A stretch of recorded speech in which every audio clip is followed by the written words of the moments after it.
we have much, of course, for which to be thankful in this great country. But there are great concerns that we face. Today, obviously, we had the speech in the news about the future of Speaker Pelosi. The outgoing speaker has had a long career in this body, and I wish her well. I wish her the best in the next chapter of her life. And some are saying it's an end of an era. And I would say that it's only an end of an era if we choose to make it so. Speaker Pelosi ran this chamber not terribly unlike her Republican predecessors, and I don't necessarily mean that to be the right way to do things. Bills that are cooked up in small rooms among leadership staff and members of leadership. Thousands of pages of legislation dropped on members at the 11th hour. Key pieces of legislation that are shuttled through committee without significant debate and then dropped on the floor.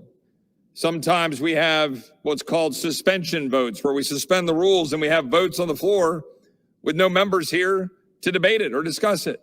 Just take the word of the committees on which I don't serve. Amendments on the floor of this body restrained since May of 2016 under both parties' leadership. Some people refer to this as a cartel. Some refer to it as the swamp.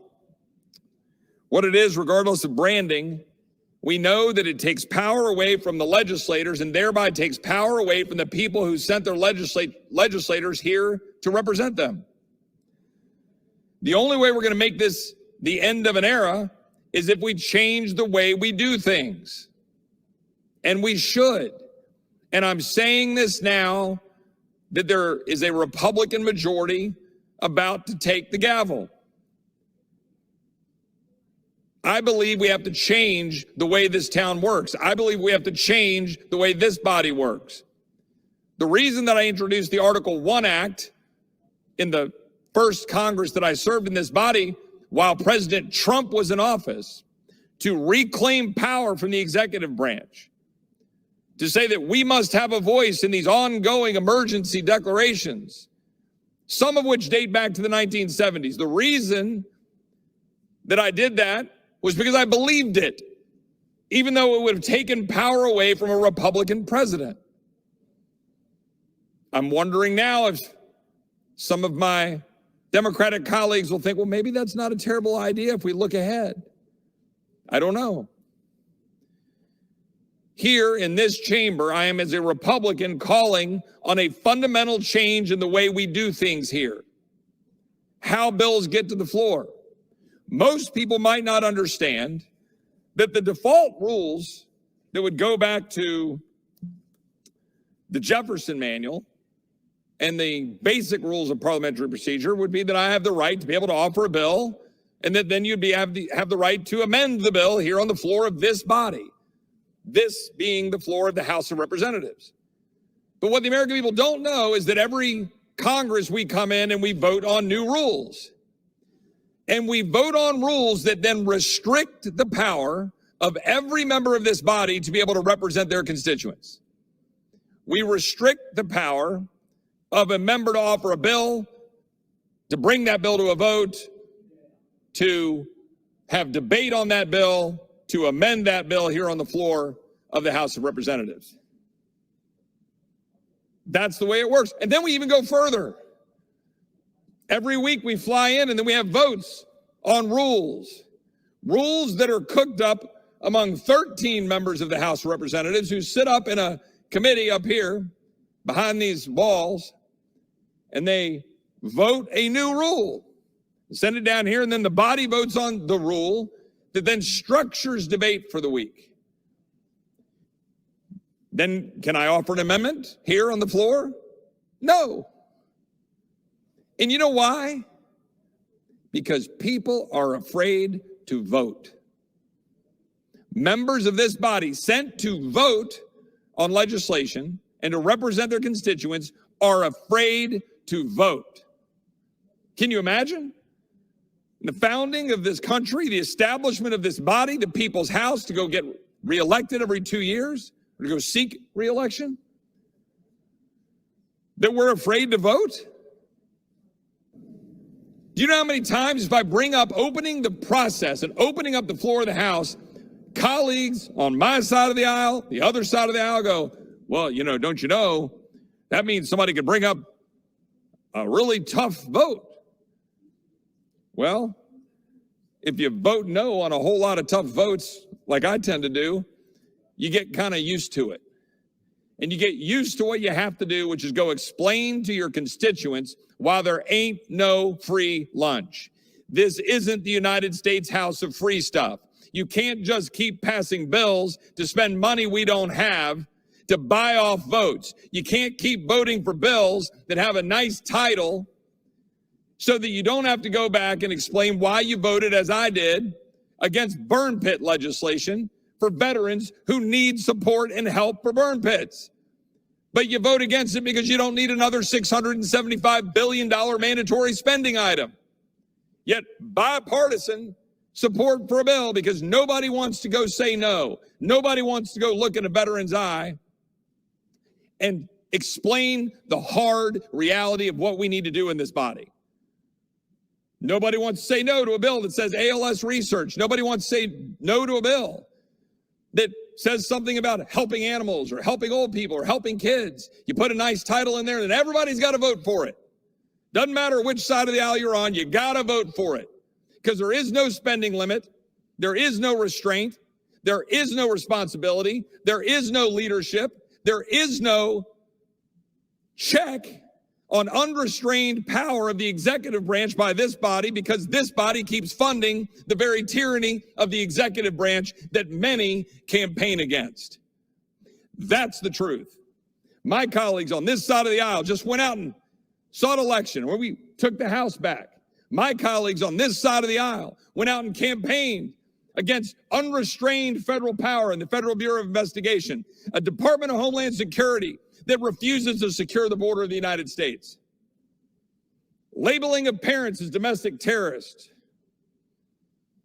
They went out and campaigned against an energy policy of an administration that is destroying American energy, driving the price of gas up, driving the price of electricity up, destroying the grid of the United States, making us more dependent on China, on Venezuela, on Russia, on Saudi Arabia, on Iran.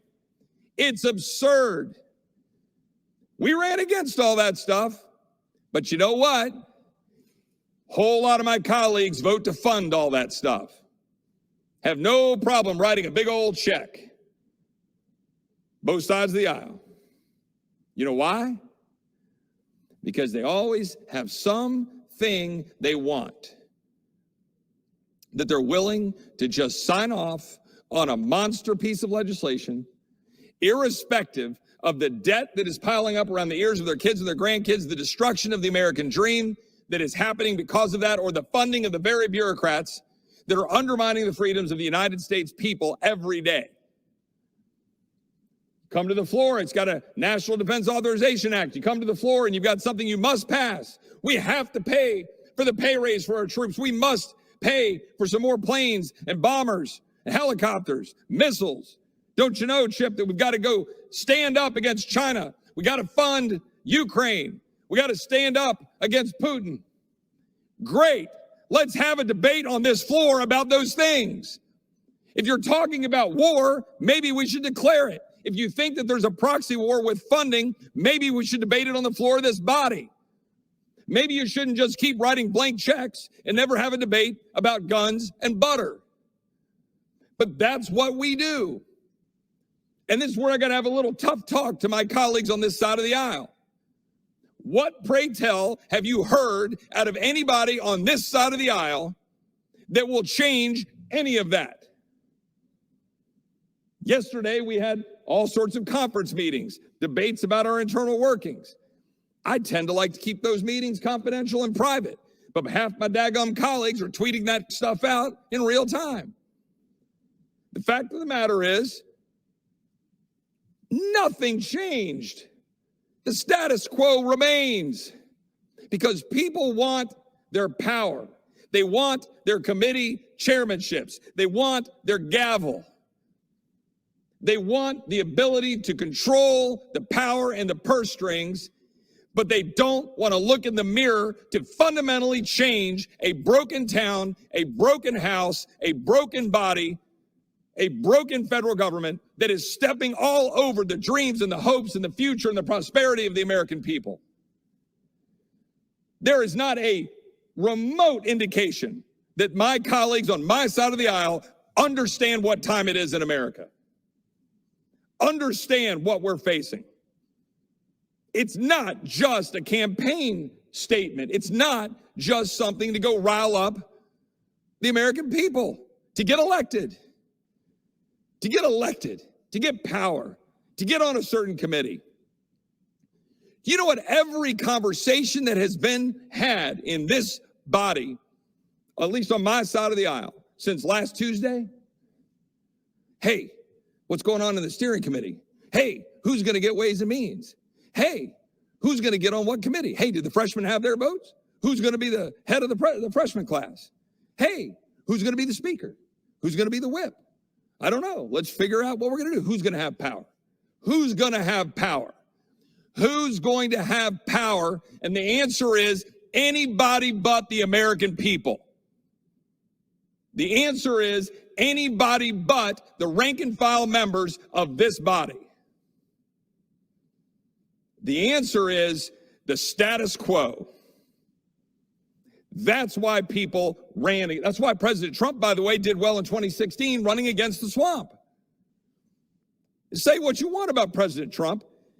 He represented a large block of this country that were sick and tired of this town, of this place, of this body, of the people in this room. And it's high time we do something about it. Stop kissing each other's rear ends, asking and begging for some slot on a committee. We didn't come here to be on committees. We didn't come here to get a title. The titles around this place. Who is in leadership? Leadership. Isn't leadership something you recognize and follow? It's not something you elect.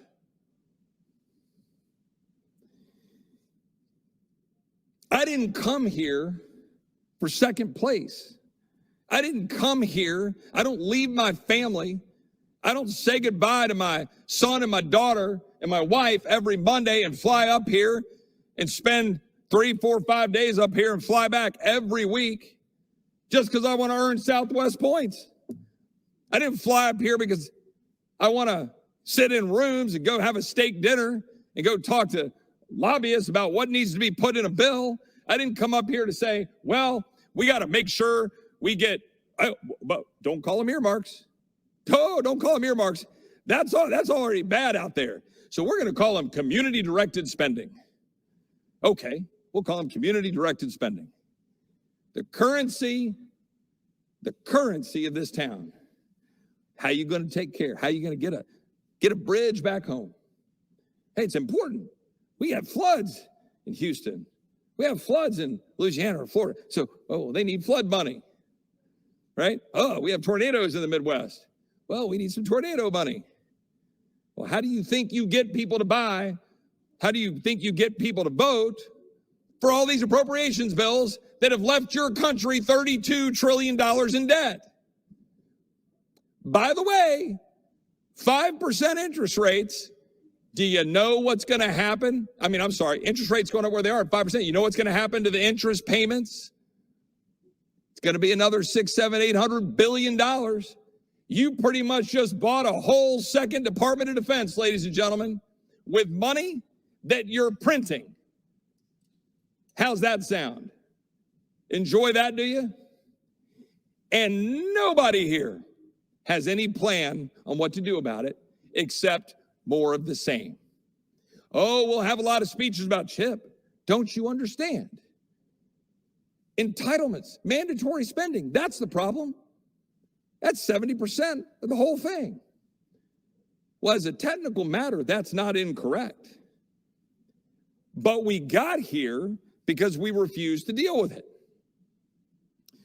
And that's not an excuse to write a blank check for discretionary spending. Hey, we don't need to be responsible on discretionary spending because the actual problem is the rest of the spending. Even though discretionary spending is still 1.5, 1.6, 1.8, $2 trillion. Or is it $7 trillion?